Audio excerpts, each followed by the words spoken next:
Entonces vamos a hablar ahora del otro lado, del hipotiroidismo.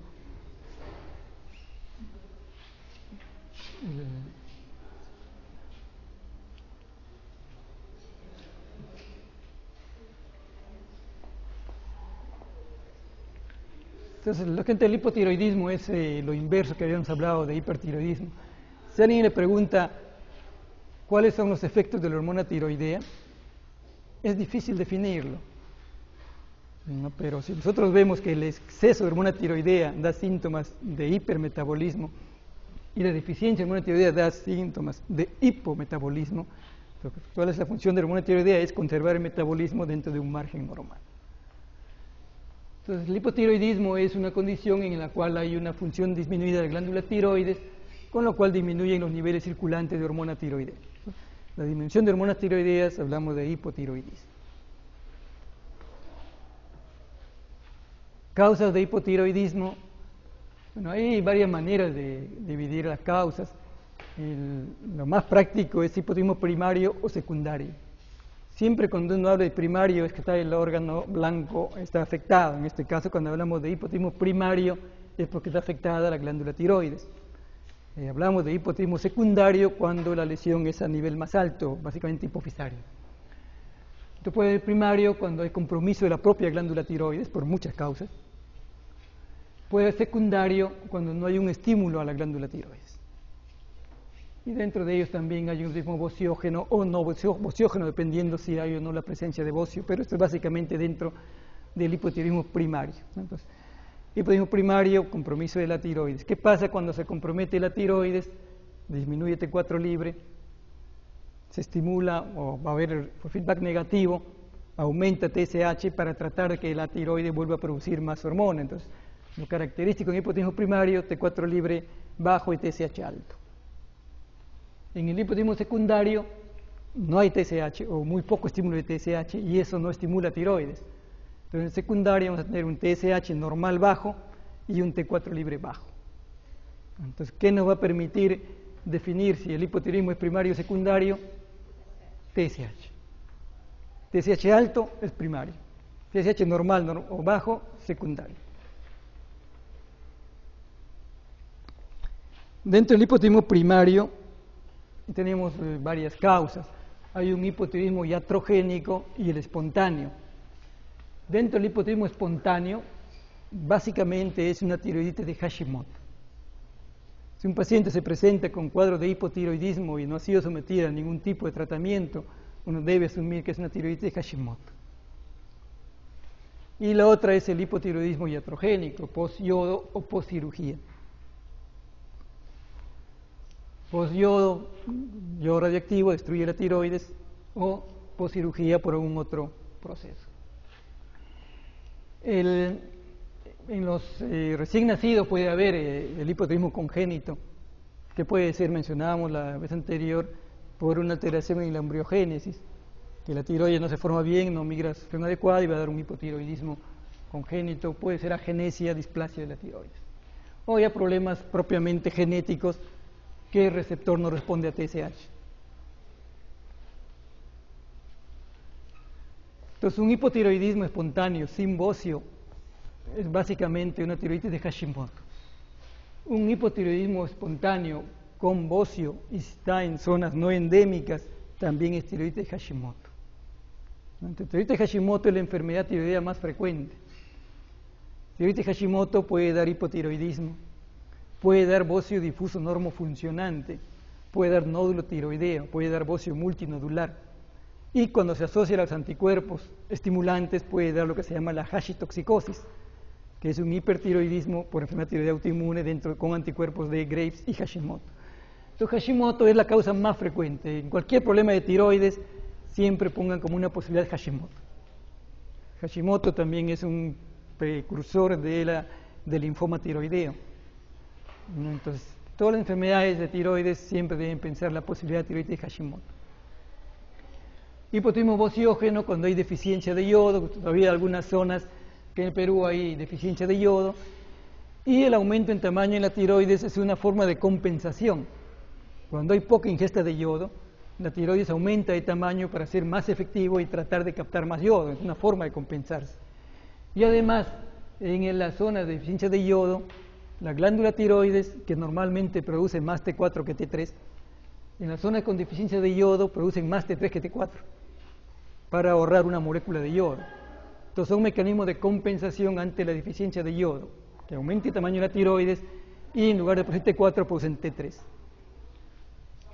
Y también dan hipotiroidismo los agentes antitiroideos. A un paciente con hipertiroidismo ustedes le dan mucho tiempo dosis altas de antitiroideo y va a ser un hipotiroidismo por antitiroideos. El bocio endémico todavía hay en algunas zonas en el Perú, en el mundo todavía es muy frecuente. En el Perú todavía hay unas zonas que están en el callejón de Conchucos, por Cusco, por algunas zonas de Huancavelica, hay todavía zonas donde hay deficiencia de yodo. Se ha ido disminuyendo en el tiempo, es poco, pero todavía existen. Acá en la costa no hay deficiencia de yodo. Entonces un paciente que sea de la costa, que venga con bocio, no van a pensar por deficiencia de yodo. Acá en la costa hay más que suficiente la cantidad de yodo, hay que pensar en otras causas. La tiroiditis autoinmune, que es una enfermedad de Graves-Basedow, enfermedad de tiroiditis Hashimoto, es la tiroiditis crónica. Dentro de las tiroiditis hay toda una gama de patología. Dentro de las tiroiditis tenemos una tiroiditis aguda, tenemos tiroiditis subaguda y tenemos tiroiditis crónica. La tiroiditis crónica o tiroiditis Hashimoto es la que vamos a ver, que es la tiroiditis autoinmune. Simplemente para que recuerden, la tiroiditis aguda es cuando se forma un absceso en la tiroides. Es un absceso, secreción de pus, es una tiroiditis aguda. Se le hace su drenaje, antibiótico, se resuelve. Tiroiditis subaguda hay dos formas, la dolorosa y la indolora. La dolorosa es la tiroiditis de Kervain, tiroiditis granulomatosa de Kervain, en la cual hay gran dolor en la cara anterior del cuello. Y la tiroiditis subaguda indolora o posparto parece que es una forma leve de tiroiditis autoinmune. Y la forma clásica es la tiroiditis crónica de Hashimoto, tiroiditis autoinmune, que es más frecuente en mujeres y se va a encontrar presente los anticuerpos bloqueadores, antitiroperoxidasa y antitiroglobulina, que son los anticuerpos bloqueadores.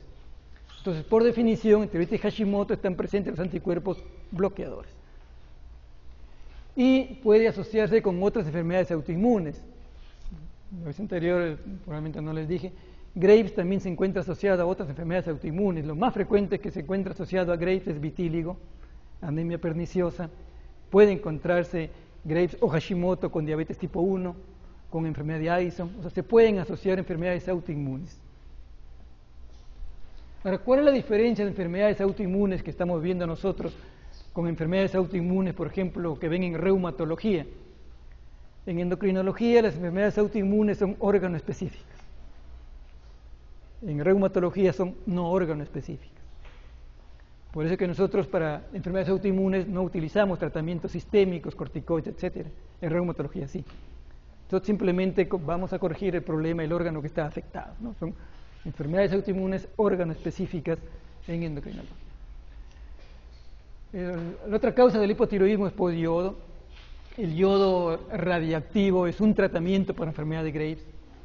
El yodo radiactivo tiene dos tipos de radiación beta y radiación gamma. Cuando uno da dosis bajas de yodo radioactivo, hay más radiación gamma y se utiliza para hacer las gammagrafías, que tiene una longitud de onda muy pequeña. Cuando uno da dosis más altas de yodo, hay más radiación beta que tiene una onda más grande y eso sí causa destrucción tisular. Entonces uno utiliza la radiación beta del yodo radioactivo para destruir la tiroides. El tratamiento con yodo es destruir la tiroides. Entonces uno después de dar yodo tiene que ser el paciente que casi con seguridad se va a ir al hipotiroidismo. No hay manera de conseguir una dosis que el paciente pueda llegar al eutiroidismo. O sea, no hay manera, cada paciente responde diferente al yodo radioactivo. El tratamiento con yodo persiste en el tiempo.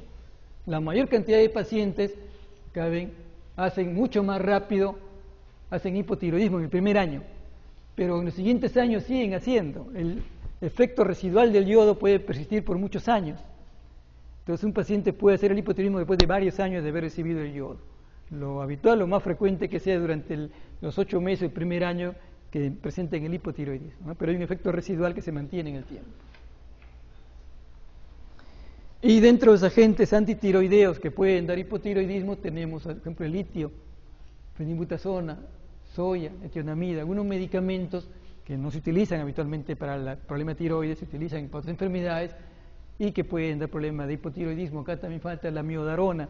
La amiodarona es un medicamento que se utiliza en cardiología que tiene alto contenido de yodo. Entonces puede dar la amiodarona hipotiroidismo o puede dar hipertiroidismo por el alto contenido de yodo que tiene. Y la otra forma de hipotiroidismo es el hipotiroidismo central. Secundario, ya no se habla de un hipotiroidismo terciario, es básicamente secundario. El hipotiroidismo secundario es por la deficiencia de TSH. Es muy raro que exista una deficiencia aislada de TSH. Si el paciente tiene un cuadro clínico de hipotiroidismo y uno encuentra un TSH normal y un T4 libre bajo, entonces uno piensa que es un hipotiroidismo secundario, uno tiene que buscar todas las otras hormonas, porque habitualmente el hipotiroidismo secundario forma parte de un panhipopituitarismo. Siempre hay que diferenciar si es primario o secundario. Si tenemos un paciente con TSH en 6 y un T4 libre, que T4 libre normal es de 0,9 a 1,9, en 0,6 y un TSH en 6, ¿qué tipo de hipotiroidismo es? ¿Primario o secundario?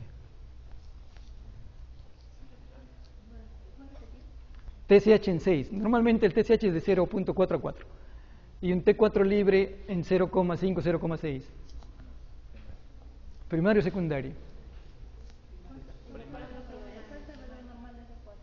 De T4 libre. De 0,9 a 1.9. ¿Primario o secundario? Secundario. Sí. El TSH amplifica la respuesta de T4 libre. Si T4 libre baja 10%, TSH sube 5.000, 10.000%. Es muy sensible. Con un leve incremento de T4 libre, TSH ya está muy alto.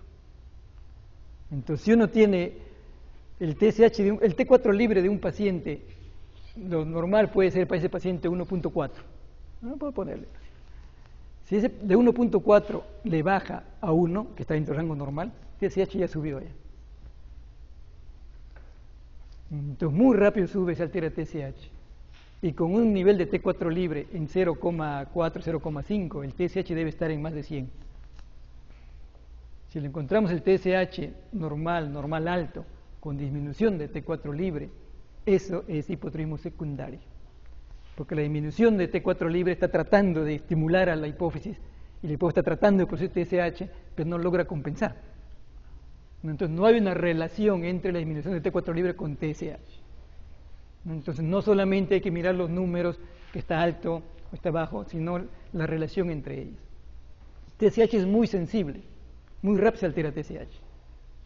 Incluso estando dentro del límite normal T4, y ahora vamos a ver, tenemos T4 libre normal, TSH alto, es hipotiroidismo subclínico. Ahora, si T4 libre está bajo, TSH tiene que estar muchísimo más alto. ¿Encima de cuánto? Habitualmente está encima de 100, 150, o sea, encima de 50. Claro, ahora depende, si tiene un T, lo normal es 0,9 y tiene 0,9 y tiene un TSH en 15, ese es primario. ¿No? Entonces está el T4 libre 0,8, 0,9 en el límite inferior normal y TSH está en 20, 25, ese es primario. Pero si el TSH está en 4, 5, 6, 7 y el T4 libre está bajo, eso es secundario. Y es importante la diferencia porque si no puede traer repercusiones en el tratamiento.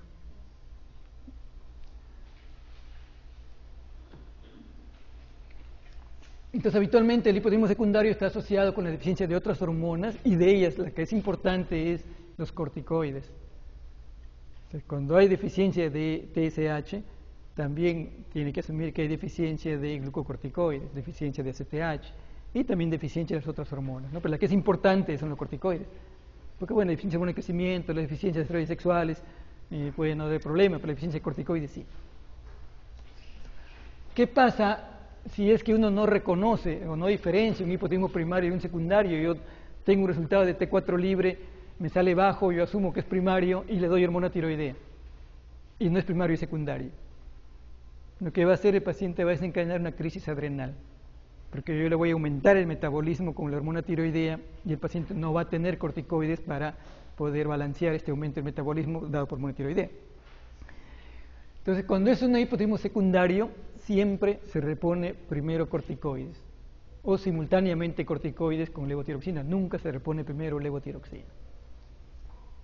Y eso puede ocurrir. Uno tiene un cuadro de hipotiroidismo, pide un T4 libre, sale bajo. Entonces, hipotiroidismo le da levotiroxina. Si no tiene un TSH, uno tiene que ser cauto antes de empezar, ¿no? Porque puede desencadenar crisis adrenal, que ha habido. En el hospital hemos tenido pacientes que ha ocurrido eso. A veces no hay reactivo para TSH, un T4 libre, hipotiroidismo, levotiroxina, y después 2-3 días están en emergencia por crisis adrenal. Hay que tener cuidado, siempre tener un TSH antes de empezar el tratamiento. Y el TSH tiene que estar en relación al T4 libre marcadamente alterado. O sea, no es ver simplemente que ya se salió de rango normal, está 4, está en 6, ya está alto, no es así. Hay que ver la relación con T4 libre. El cuadro clínico de hipotiroidismo, bueno, básicamente dado por un cuadro de hipometabolismo, todo lo contrario al hipertiroidismo, astenia, piel seca, letargia, debilidad, bradisiquia, bradilalia, todo el cuadro inverso al hipertiroidismo. Ustedes ven acá, le miran la cara, es una paciente hipotiroidea. El hipotiroidismo se reconoce, cuando es moderado, severo, se reconoce muy fácil. Ustedes miran acá, es una paciente hipotiroidea, ven acá, se dibuja muy bien la glándula tiroides. Acá ven también, tiene una cara de hipotiroidea, se reconoce. Y acá ven, este es del libro, pues miren, hipotiroidismo y con tratamiento cómo cambia, ¿no? O sea, uno se reconoce habitualmente, pero cuando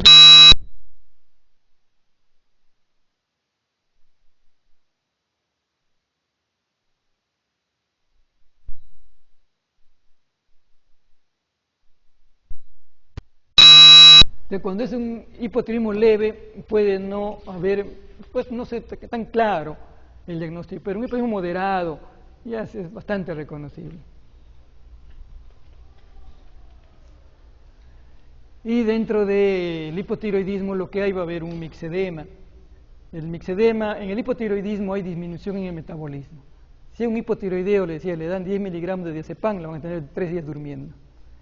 Una vez nos han llamado de psiquiatría del hospital, le han dado un paciente por psicosis, le dan tratamiento antipsicótico, está 2 días y no despierta.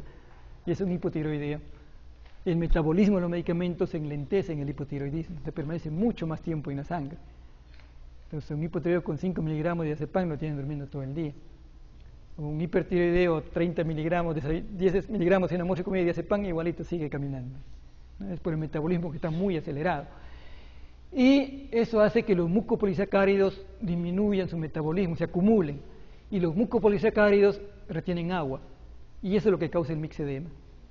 El mixedema en el hipotiroidismo es mixedema generalizado. Todo, el intestino, el tubo digestivo, la boca. Por eso la voz del hipotiroideo es voz ronca, una voz como si estuviese resonando. Es por el mixedema que tiene. Y también por eso es que por el mixedema se absorben menos los medicamentos. Entonces, y también ven el derrame pericárdico. Hace poco tenía en el hospital un paciente con un gran derrame pericárdico. Y se demostró que era un hipotiroidismo, simplemente se le dio su levotiroxina y esto se ha ido resolviendo, ¿no? Entonces hay que sospecharle.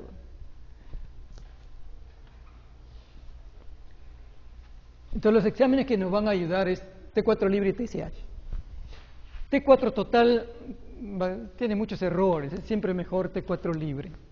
T4 total se altera porque en más del 99% es unido a la globulina ligadora de tiroxina. Y eso se puede alterar por muchas causas. Siempre es mejor pedir T4 libre y TSH. Con esto, T4 libre bajo, TSH alto, de acuerdo a la disminución de TSH hablamos de primario. Si no aumenta TSH en relación a la disminución de T4 libre, hablamos de secundario. Nos podemos, para confirmar el diagnóstico, anticuerpos antitiroideos, antitiroglobulina, antiperoxidasa, y la radiotomografía o resonancia silla turca en caso que se sospeche de un hipotiroidismo secundario. Habitualmente es parte de un adenoma que es visible. Ahora, un hipotiroidismo primario de larga evolución, o sea, un hipotiroidismo primario crónico, va a haber un incremento de TSH. Y eso es porque se está estimulando mucho la hipófisis. Entonces los tirotropos aumentan de tamaño. en un hipotiroidismo primario de larga evolución puede haber una silla turca grande que puede simular un adenoma hipofisario. Y además, al disminuir T4 libre, no solamente aumenta TSH, también aumenta TRH. TRH es la hormona que estimula la liberación de prolactina. Entonces podemos encontrar en un hipotiroideo de larga evolución prolactina muy alta y una imagen que puede simular un adenoma hipofisario. ¿No? Hay que tener cuidado. Acá lo único que hace es dar hormona tiroidea y todo se resuelve. Claro, hay que diferenciar ahí, pero acá esta prolactina es por aumento de TRH. Entonces, en el hipotiroidismo primario puede encontrarse galactorrea, puede encontrarse prolactina alta, es por el incremento de TRH. Y cuando es secundario hay que ver cómo están el resto de hormonas de la hipófisis y luego dar el tratamiento. Entonces en el hipotiroidismo primario tenemos TSH aumentado, T4 libre disminuido, y si hay anticuerpos, bueno, tiroiditis Hashimoto, y si hay un antecedente ya es hipotiroidismo iatrogénico. Y acá lo único que hay que hacer es darles hormona tiroidea y se resuelve el problema. Les decía que el T4 se altera mucho porque básicamente está unida a una proteína transportadora que es la TBG, y la TBG se altera el uso de anticonceptivos, en cirrosis o en forma congénita, muchas causas alteran el TBG. Entonces uno puede tener un paciente con T4 total bajo y ser completamente eutiroideo, simplemente por deficiencia de la TBG. O puede tener uno un T4 alto y estar normal simplemente por exceso de TBG. Entonces por eso es que el T4 total no es buen marcador porque se altera por la alteración de las proteínas. Acá es simplemente para ver algunas condiciones que van a alterar la TBG. Por ejemplo, aumenta el TBG, el embarazo, estrógenos anticonceptivos, enfermedades hepáticas, hipotiroidismo, varias condiciones que aumentan el TBG, y acá hay otras condiciones que disminuyen el TBG, y además hay forma congénitas, ¿no?, en ambas. Entonces, si uno tiene T4 libre, es mejor no pedir, y no pedir perfil tiroideo. Cuando uno pide perfil tiroideo, ¿qué le hacen? TSH, T3 libre, T4 libre, T4, por gusto, gasta el paciente y no da mayor información. Simplemente poner TSH y T4 libre para el diagnóstico. Entonces, una vez que se hace el diagnóstico de hipotiroidismo primario, el tratamiento simplemente es reponerle lo que le falta. ¿Y qué le falta? Hormona tiroidea. Se le da solamente hormona tiroidea como levotiroxina.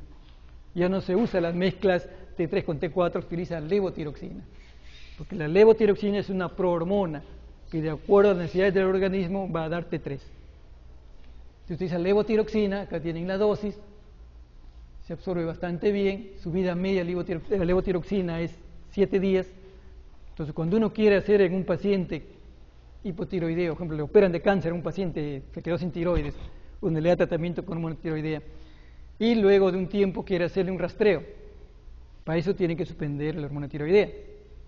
Tiene que suspenderle mínimo 4 a 6 semanas, por la vida media prolongada que tiene la levotiroxina, ¿no? O sea, no es que se suspenda y le hago, uno tiene que suspender para que suba el TSH.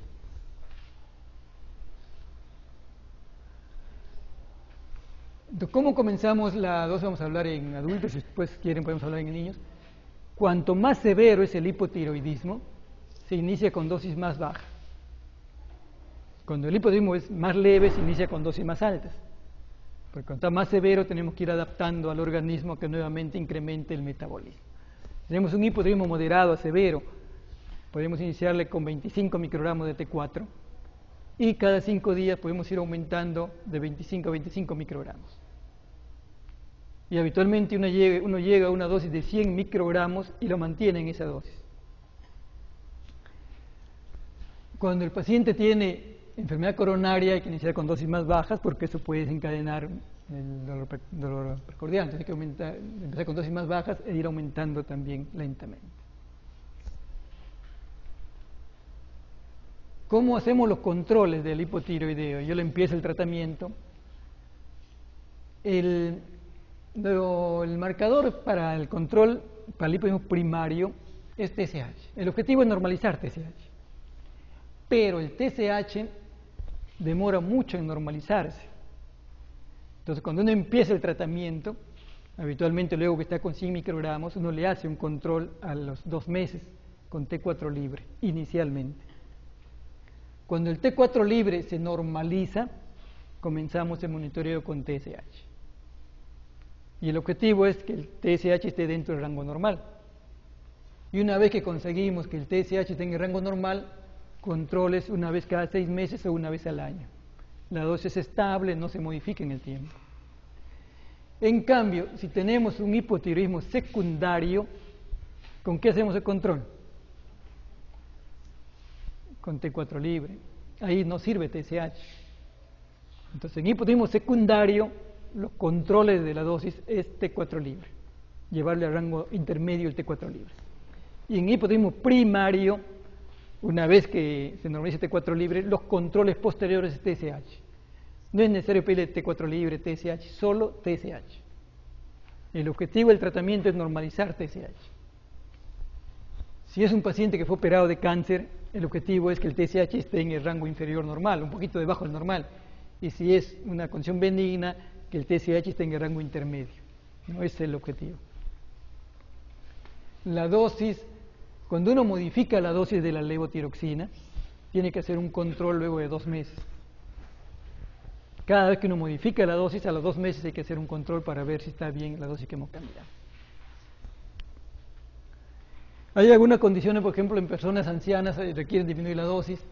En gestantes hay que aumentar la dosis porque en la gestación aumenta los requerimientos porque aumenta la TBG, entonces se va a unir más hormona libre. Entonces en el embarazo habitualmente hay que aumentar la dosis y eso también se hace con control de TSH. Una vez que la paciente da a luz, habitualmente vuelve a su dosis inicial. La levotiroxina tiene que darse en ayunas, por lo menos 1 hora antes de los alimentos, para que se pueda absorber mejor. Interfieren los alimentos con la absorción de levotiroxina.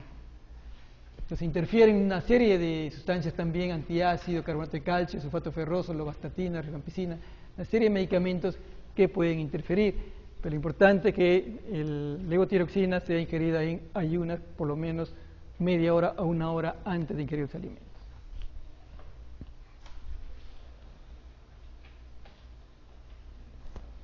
Acá simplemente es la primera, cuando describieron el mixedema, una paciente normal, como fue evolucionando, una primera descripción del mixedema. Entonces, que en el embarazo aumenta la TBG, pues se pueden aumentar los requerimientos. Y se ha visto que en algunos estudios que un leve aumento de TSH puede estar asociado a una alteración en el feto, pero esto no se ha demostrado en otros estudios. Lo importante es que en el embarazo tratar de llevar el TSH al rango normal. Hay que hacer ahí sí los controles más seguidos. Hay que hacer cada 2 meses un control para reajustar la dosis. Dosis en exceso va a llevar a que pueda haber pérdida fetal, una hipermotilidad uterina y puede haber pérdida fetal. Entonces hay que reajustar bien las dosis. Además, la dosis en exceso de levotiroxina causa descalcificación ósea. Entonces, es una de las causas de osteoporosis, el exceso, la sobredosis del tratamiento. Y como hablamos de tormenta tiroidea como una exacerbación del hipertiroidismo, acá el coma mixedematoso es la forma severa del hipotiroidismo. Hay muchas causas que pueden exacerbar el coma mixedematoso, no se presenta bruscamente, es un paciente con hipotiroidismo habitualmente no tratado o maltratado y que va a haber un factor que va a precipitar y va a desencadenar el coma mixedematoso. Una serie de manifestaciones, emociones del sistema nervioso central, letargia, somnolencia y la hipotermia. Entonces, si un paciente tiene hipotermia y tiene compromiso del sistema nervioso central, entonces uno debe asumir que el paciente está entrando en coma mixedematoso. Y otras manifestaciones en todos los organismos, que es una exacerbación del hipotiroidismo, manifestaciones son más marcadas. Y cuando la temperatura es normal, hay que pensar que el paciente tiene un proceso infeccioso, porque lo habitual es que en un coma mixedematoso tenga temperatura baja. Entonces, si tenemos temperatura normal, hay que pensar que hay un proceso infeccioso agregado. Entonces, la sospecha clínica, cuando hay síntomas que es del sistema nervioso central, y de hipotermia. Entonces, acá hay que no elevar bruscamente la temperatura, con una manta que habitualmente lentamente se va elevando la temperatura, y pueden también tener sodio bajo por el acúmulo de líquido por el intravascular, entonces puede haber sodio bajo también.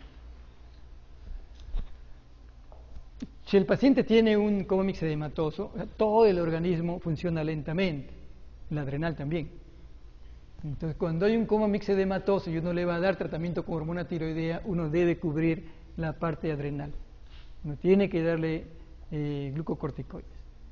Y la dosis de glucocorticoides que nosotros normalmente producimos en estrés máximo equivale a 300 miligramos de hidrocortisona. Esa es la dosis que nosotros producimos en estrés máximo. Entonces, esa es la cantidad que se repone. O en infusión 300 miligramos, 100 miligramos cada 8 horas.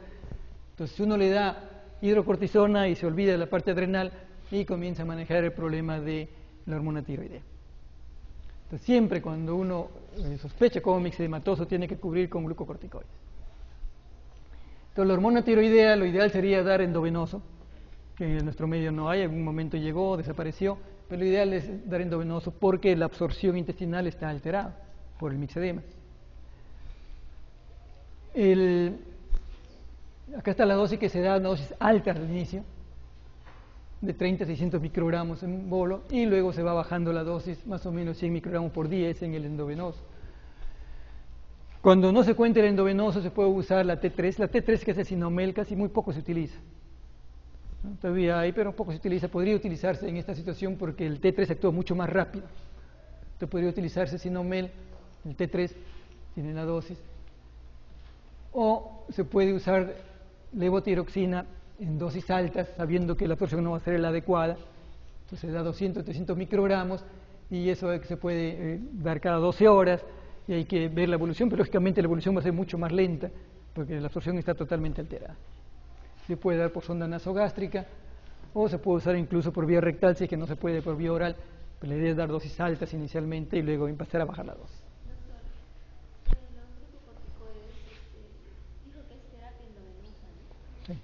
Hidrocortisona.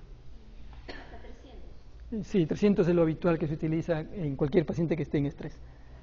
Cualquier paciente que va a ir, por ejemplo, que le operen la hipófisis o un problema, uno le da 300 miligramos de hidrocortisona por día y se olvida del adrenal, que esa es la dosis máxima que producimos en situación de estrés. La dosis normal que producimos así de forma diaria es más o menos 30 miligramos de hidrocortisona y en estrés son 10 veces más. Entonces, la respuesta es lento, no es rápido porque la absorción es lenta. Hay que tener todo el soporte ventilatorio e hidratación adecuada para que esto pueda ir resolviéndose. La mortalidad es bastante alta en el coma mixedematoso porque además hay un factor que está precipitando esto, ¿no? Que habría que ver cuál es el factor que ha precipitado el coma mixedematoso. Les mencionaba inicialmente que hay una entidad que es el hipotiroidismo subclínico, en la cual los niveles de T4 libres son normales y TSH están altos. Es hipotiroidismo subclínico. Tratar o no tratar, ese es el problema. Entonces, el hipotiroidismo subclínico ha ido variando la definición, pero por lo general el TSH está entre 5 y 15 y T4 libre normal. Si T4 libre está bajo y tiene un TSH en este rango, ya estaríamos pensando en hipotiroidismo secundario. Pero la definición subclínico es que no hay cuadro clínico. Ustedes no pueden decir el paciente tiene intolerancia a frío, bradicardia, vesícula, voz gruesa, etcétera, etcétera, y decir tiene hipotiroidismo subclínico. Subclínico no hay clínica. Simplemente uno le hace estudios hormonales y encuentra un TSH un poquito alto y T4 libre normal. Entonces ahí en eso hace un diagnóstico de hipotiroidismo subclínico. Los síntomas que puede haber son totalmente síntomas no específicos. El paciente puede referir cansancio, que todos pueden referir, o mucho sueño, síntomas no específicos. Entonces uno por síntomas no específicos pide y encuentra eso, pero no puede atribuir que los síntomas sean por esto, sino son no específicos, puede ser por cualquier otra causa. Algunos le dicen que debe llamarse hipotiroidismo leve, pero en general el acuerdo es que la definición es de hipotiroidismo subclínico. Esto, la prevalencia varía con la edad, es mayor en pacientes ancianos, es mayor la prevalencia de hipotiroidismo subclínico. ¿Qué hacemos en el hipotiroidismo subclínico? Hacerle dosaje de anticuerpos antitiroideos.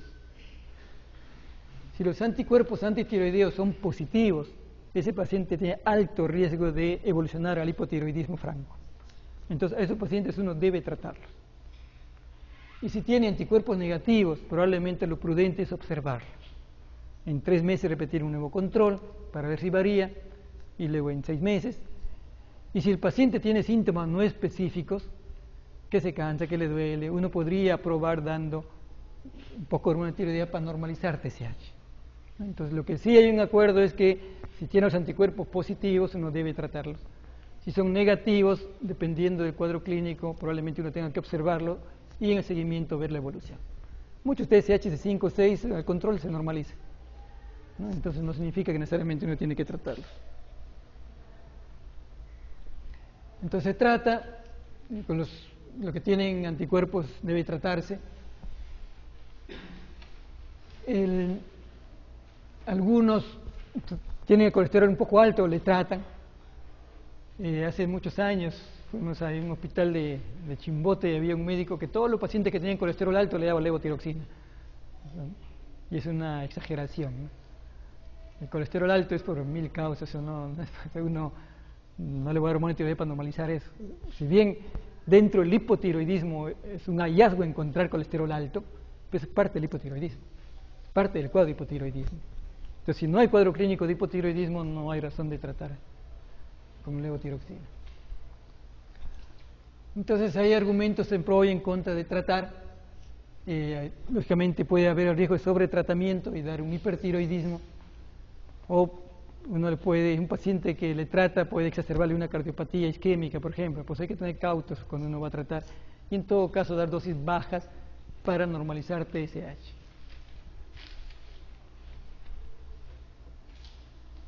Esto es lo mismo.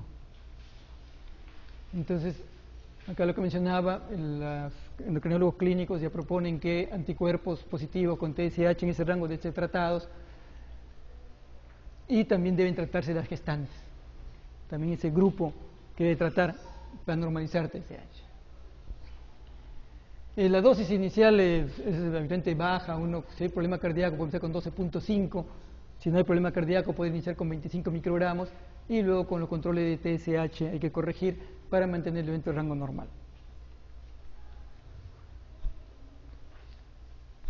Y el otro problema es que muchos están recomendando hacer, por la alta prevalencia que hay de hipotiroidismo subclínico en ancianos, hacer screening en todos los pacientes ancianos. Entonces, algunos están de acuerdo, en otros no. La Asociación de Endocrinología Americana de Tiroides, que nos recomienda que podría hacerse en hombres y mujeres mayores de 35 años cada 5 años, buscando las hipotiroidismo leves. Y acá van cada una de las asociaciones que recomiendan, algunos en más de 60 años. O sea, no hay un consenso. Cada organización tiene diferentes criterios, y el Colegio Americano de Médicos pues no se justifica en adultos saludables. Entonces, habría que ver si hay alguna sospecha, uno podría hacerle, pero no se justifica hacer en la población general. Y el otro problema es el hipotiroidismo congénito. El hipotiroidismo congénito ocurre en cualquier mujer, incluso sin tener ningún factor de riesgo. Habitualmente ocurre en uno entre 3.500 a 4.000 nacidos vivos en la población general. Y el hipotiroidismo congénito es difícil el diagnóstico, es imposible hacer el diagnóstico cuando nace. Habitualmente los cuadros clínicos se hace presente recién al mes y medio, 2 meses de nacido. Por eso es que todos los países desarrollados han implementado programas para hacer tamizaje en todos los recién nacidos. En todos los que nacen les hacen tamizaje de hipotiroidismo congénito, de feniquetonuria, de hiperplasia adrenal congénita. O sea, hay 4, y homocitonuria, que le hacen tamizaje universal dentro de ese hipotiroidismo congénito, porque si es una entidad que se puede tratar y prevenir riesgos. La hormona tiroidea es imprescindible para el desarrollo de las neuronas, para que se formen las sinapsis. Si no hay hormona tiroidea, hay daño cerebral irreversible. Si cualquiera de ustedes no puede hacer tamizaje, pero sospecha el hipotiroidismo congénito, le toman una muestra de sangre y le empiezan tratamiento. Con el resultado, verán, si no hubo, le quitan, pero si hubo, le salvan varias neuronas, porque cada neurona que se muere ya no se recupera. ¿Hay la probabilidad de causarle un hipotiroidismo secundario por la administración de una terapia? No, se recupera el eje, no es como el eje adrenal. El eje adrenal, una vez que da corticoides, se suprime hasta por 1 año. La tiroides se recupera inmediatamente. Uno le quita la pastilla y inmediatamente se recupera. Entonces, ¿por qué el hipotiroidismo congénito? puede ser por un defecto en la embriogénesis, no se forma la tiroides, no desciende adecuadamente, por una dishormonogénesis, o porque la mamá le pasó sus anticuerpos bloqueadores, o porque la mamá tomó antitiroideos, entonces puede dar hipotiroidismo congénito. Ustedes ven, acá es el hipotiroidismo ya clínico, esto es relativamente fácil reconocerlo, acá está con tratamiento. ¿No? Pero habitualmente uno reconoce cuando tiene 2 o 3 meses, pero incluso muchos médicos no lo reconocen. Nosotros hemos tenido un paciente de 12 años de edad con diagnóstico de hipotiroidismo congénito que nunca fue tratado. Y era chiquitito, edad ósea de 0 años, no hablaba, no caminaba, nada, era por el hipotiroidismo congénito. ¿Qué pasa? Se confunde con Down. Entonces, es Down, lo dejan porque tiene lengua grande, boca grande, más chinado, se confunde con Down. Entonces, que nos llegue 12 años un niño con hipotiroidismo congénito es grave, porque ese niño, ¿qué va a hacer? Le vamos a dar tratamiento, va a caminar, va a hablar, pero ese cerebro ya no va a funcionar. Entonces, es tan dramático el efecto de la hormona tiroidea que la edad del ósea se estanca el momento que el niño hace hipotiroidismo.